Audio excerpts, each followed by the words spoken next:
Distribusi normal pengujian normalitas. Distribusi normal pengujian normalitas dilakukan untuk mengetahui normal tidaknya suatu distribusi data. Hal ini penting diketahui berkaitan dengan ketepatan pemilihan uji statistik yang akan digunakan. Uji parametrik misalnya, mengisyaratkan data harus berdistribusi normal. Apabila distribusi data tidak normal, maka akan disarankan untuk menggunakan uji non-parametrik.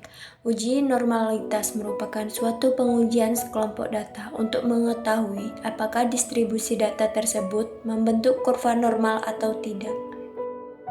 Selanjutnya, uji normalitas dengan Lilliefors test.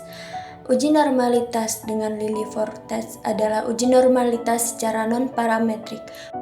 Uji normalitas ini bertujuan untuk mengetahui bentuk distribusi populasi berdasarkan sampel yang diambil secara acak.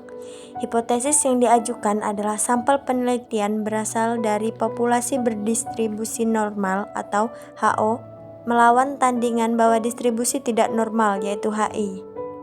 Selanjutnya yang kedua adalah uji normalitas dengan kertas peluang normal. Uji ini dapat dilakukan dengan membuat grafik data pada suatu kertas peluang normal dengan skala tertentu yang telah tertera dalam kertas tersebut. Untuk sumbu mendatar, skala berbentuk linear dan dipergunakan untuk mendapatkan skor terbatas dan skala interval, sedangkan sumbu tegak tidak mempunyai skala tidak linear.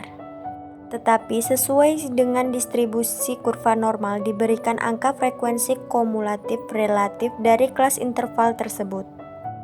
Selanjutnya yang ketiga yaitu uji normalitas dengan menggunakan rumus Chi kuadrat. Rumus ini juga melalui penyusunan data dalam daftar distribusi frekuensi.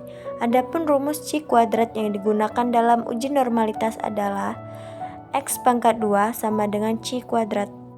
Yang keempat, uji normalitas dengan uji Shapiro-Wilk. Rumus T2 dengan D. Persyaratan di rumus ini yaitu data berskala interval atau ratio dalam kurung kuantitatif. B. Data tunggal atau belum dikelompokkan pada tabel distribusi frekuensi. Dan C. Data dari sampel random. Selanjutnya yang terakhir yaitu uji normalitas dengan uji Kolmogorov-Smirnov. Metode ini digunakan untuk menguji apakah data itu berdistribusi normal atau tidak. Langkah-langkah penyelesaian dan penggunaan rumus sama, namun pada signifikasi yang berbeda. Persyaratannya: A. Data berskala interval dan ratio atau kuantitatif. B. Data tunggal atau belum dikelompokkan pada tabel distribusi frekuensi. Dan C. Dapat untuk N besar maupun N kecil. Yang kedua yaitu pengujian homogenitas. Tujuan dilakukannya uji homogenitas data adalah untuk mengetahui bahwa sampel penelitian yang diambil adalah berasal dari populasi yang sama. Kesamaan sampel ini antara lain dibuktikan dengan adanya kesamaan variansi kelompok-kelompok yang membentuk sampel tersebut. 1. Uji homogenitas dengan uji rasio F. Uji ini yaitu prosedur pengujian statistik yang bertujuan untuk mengetahui apakah dua atau lebih sampel data memiliki distribusi variasi yang sama. Selanjutnya yang kedua yaitu uji homogenitas dengan uji Frank-Hartley. Hipotesis 0 atau HO yang akan diuji adalah dan dianalisis berdasarkan variansi sampel hipotesis alternatif atau HA.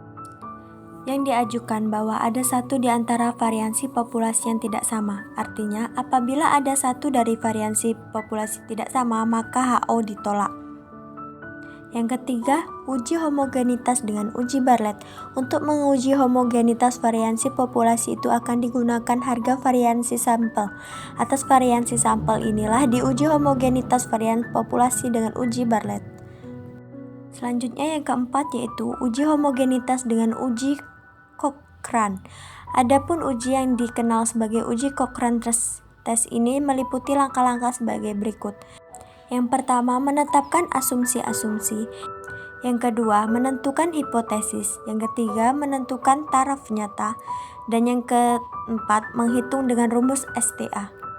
Selanjutnya kesimpulan. Pada kesimpulan ini, bahwa pengujian normalitas dilakukan untuk mengetahui normal tidaknya suatu distribusi data. Hal ini penting diketahui berkaitan dengan ketepatan pemilihan uji statistik yang akan digunakan.